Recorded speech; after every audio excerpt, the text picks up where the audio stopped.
శ్రీమాత్రే నమ. జయ గురు దత్తాత్రేయ నమ. ఈ వీడియోలో మనం జనవరి 5వ తారీఖు నుంచి 11వ తారీఖు మధ్యలో జరగబోయే వార ఫలాలు పరిశీలిద్దాం. మరి ఈ రాశి వారికి ఈ వార ప్రారంభంలో చతుర్థ స్థానంలో ఒక యోగం ఏర్పడింది.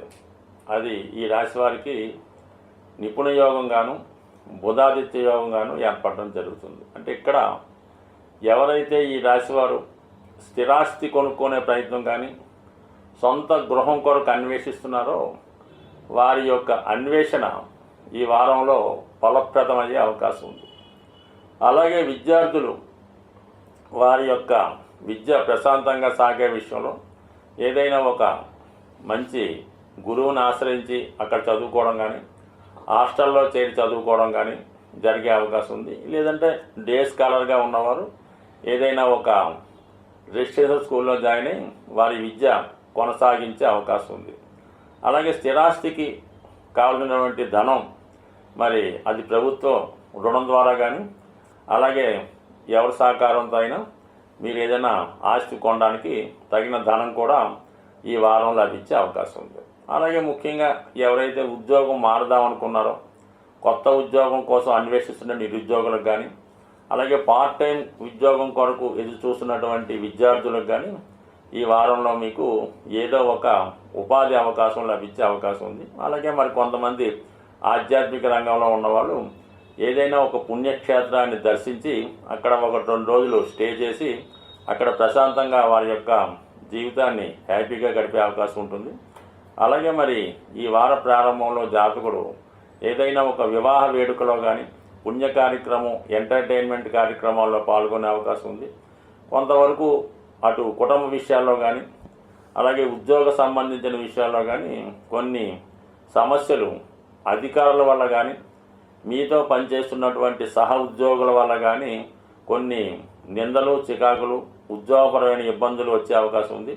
సో దానివల్ల జాతకుడు కొంతవరకు ఉద్యోగాన్ని విడిచిపెడదామనే నిర్ణయానికి కూడా రావచ్చు.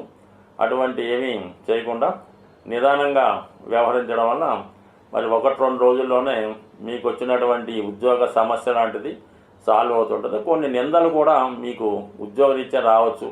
ఏదైనా కొంత వస్తువో ఒక మనీయో ఏదో ఒకటి వేరే కారణాల వల్ల మీకు దొరకపోవడం వల్ల మిస్ప్లేస్ అవ్వడం వల్ల ఇబ్బంది కలుగుతుంది తప్ప దానివల్ల పెద్దగా ఆందోళన పడద్దు. ఇంచుమించుగా వారం చివరిలో మీరు ఆ సమస్య నుంచి చాలా వరకు బయటపడే అవకాశం ఉన్నది.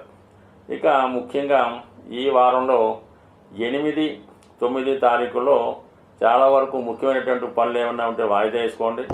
అగ్రిమెంట్లు లాంటివి కానీ అమ్మకాలు కొనుగోలు లాంటి టెంపరీగా 2 రోజులు వెయిట్ చేస్తే మీకు ఆటోమేటిక్గా మరి 10-11 తారీఖుల నుంచి మీ యొక్క వ్యవహారాల వల్ల తిరిగి పునఃప్రారంభమయ్యే అవకాశం ఉంది. కాబట్టి ఎట్టి పరిస్థితుల్లో కూడా ఎవరికి భయపడొద్దు, బెదిరింపులకి లొంగవద్దు. ఫేక్ కాల్స్ వచ్చినా బెదిరింపు కాల్స్ వచ్చినా ఏమీ ఆందోళన చెందకుండా ప్రశాంతంగా మీరు వ్యవహరించండి, సరిపోతుంది. ఇక ముఖ్యంగా మీకు ఆర్థిక పరంగా కొంతవరకు మీ మిత్రుల వద్ద నుంచి కానీ రక్త సంబంధికుల నుంచి కానీ కొన్ని ఆకస్మికంగా మీరు దాచుకున్నటువంటి షేర్ మార్కెట్ ధనం చిట్ ఫండ్ ఇన్సూరెన్స్ సంబంధించిన ధనం కొంతవరకు ఈ వారంలో మీకు చేతికి అందే అవకాశం ఉంటుంది. అలాగే ఏదన్నా మీడియేటర్గా మీరు వ్యవహరించడం వల్ల దానికి సంబంధించిన కమిషన్ లాంటిది కూడా వచ్చే అవకాశం ఉంది. మొత్తం మీద చాలా వరకు ఆర్థిక పరంగా 2 రకాలుగా ధనం రావడం వల్ల కొంతవరకు అది స్థిరాస్తి కొనడం అలాగే గృహానికి అవసరమైనటువంటి కొన్ని విలువైన వస్తువులు కానీ బట్టలు అటువంటి కొనే అవకాశం ఉంది. అంటే ఇది ఇలా సాగుతూనే వృత్తిపరంగా కొన్ని ఇబ్బందులు రావడం జరుగుతుంటుంది. ఆ యాంగిల్ వేరు ఈ యాంగిల్ వేరు కాబట్టి మరి ఆఫీస్ సమస్యను మీరు వ్యాపార సమస్యను మీరు అక్కడే పరిష్కరించే ప్రయత్నం చేయండి. ఈ గృహ సంబంధించిన విషయాల్లో చాలా వరకు హ్యాపీగానే ఉంటుంది. కాబట్టి చాలా వరకు ఈ వారం మీకు మిక్స్డ్ రిజల్ట్ వచ్చే అవకాశం ఉంది. ఆర్థిక పరంగా అన్నీ అనుకూలంగా ఉండడం, భాగ్యస్థానంలో ఉన్నటువంటి గురువు మిమ్మల్ని అటు దైవం యొక్క రక్షణ కనబడుతుంది. వ్యక్తిగతంగా మీ యొక్క నిజాయితీ మంచితనం మంచి పేరే మిమ్మల్ని కాపాడే అవకాశం ఉంటుంది. కాబట్టి ఎటువంటి ఇబ్బందులు లోను కాకుండా కేవలం భగవంతుడి మీద మీ నిజాయితీ మీద నమ్మకం ఉండి ఈ వారం మీకు హ్యాపీగా ముగిసే అవకాశం ఉంటుంది. స్వస్తి. ఈ వారం గ్రహస్థితిని అనుసరించి జాతక దోషాలు ఉన్నవారికి, అటు వ్యాపారంలో బాగా నష్టపోతున్న వారికి, అటు వివాహ జీవితంలో ఇబ్బందులు పడుతున్న వారికి 2 ముఖ్యమైనటువంటి రోజులు రావడం జరిగింది. అందులో ఒకటి ఏంటంటే మనకి ఈ జనవరి 10వ తారీఖున ఈ వైకుంఠ ఏకాదశి సందర్భంగా ఉత్తర ద్వార దర్శనం జరుగుతూ ఉంటుంది. మరి మీరు మీ సమీపంలో ఉన్నటువంటి వైష్ణవ దేవాలయాల్లో ఆ రోజు భగవంతుణ్ణి సందర్శించుకోవడం వల్ల ముఖ్యంగా మీ యొక్క ఆర్థిక పరమైనటువంటి సమస్యలు పరిష్కారం అయ్యే అవకాశం ఉంది. అంటే బుధగ్రహ అనుగ్రహం ఎవరికైతే కావాలో, అంటే బుధుడు బలంగా ఉంటే అటు విద్య బాగా వస్తుంది, వ్యాపారం బాగా నడుస్తుంది, ఎవరితో కూడా మోసపోకుండా నష్టపోకుండా బుధుడు మీకు సంపూర్ణమైనటువంటి జ్ఞానాన్ని ఇవ్వడం జరుగుతూ ఉంటుంది. అటువంటి బుధగ్రహ అనుగ్రహం మీకు ఈ ఉత్తర ద్వార దర్శనం ద్వారా లభించే అవకాశం ఉంది. ముఖ్యంగా విద్యార్థులు, వ్యాపారస్తులు, రుణాల్లో ఉన్నవాళ్ళు కంపల్సరిగా మరి మీరు ఎక్కడ ఏ ప్రాంతంలో ఉన్నా అక్కడ ఉన్న దేవాలయంలో సందర్శించి 99% కాదు 100% ఆ రోజు విధి విధానంగా ఉపవాసం ఉన్నవాళ్ళు, మరి మీ యొక్క ఆచార ప్రకారం నియమంగా ఉంటేనే ఆ ఫలితం వస్తుంది తప్ప ఏదో ఆ రోజు 10 గంటలకు లైన్లో నిల్చున్నాం, 12 గంటలకు దర్శనం అయింది, 1 గంటకి మరి మనం ఇష్టం వచ్చినట్టు భోజనం చేసామంటే కుదరదు. కంపల్సరీగా ఆ రోజు నియమంగా ఉండాలి. దాని తర్వాత అదే మర్నాడు శనివారం రోజు మనకి శని త్రయోదశి రాబోతుంది.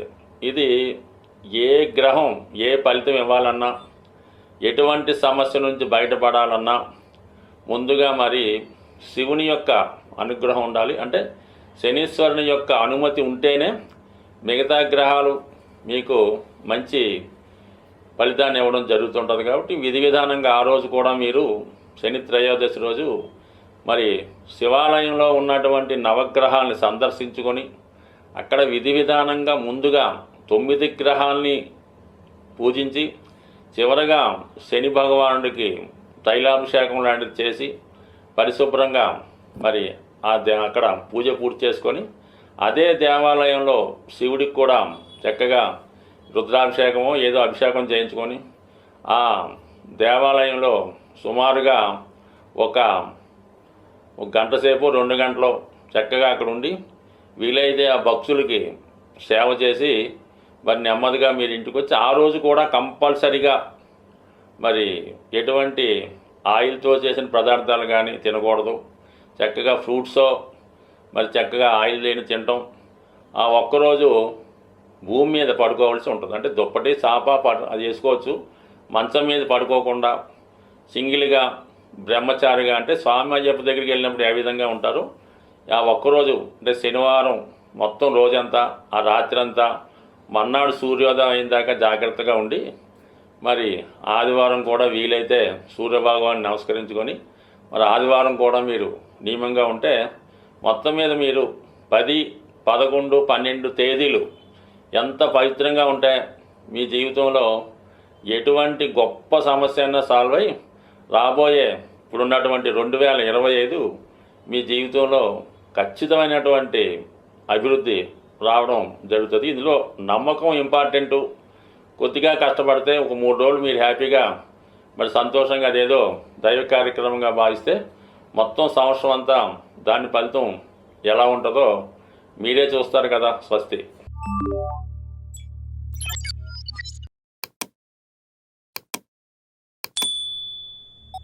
you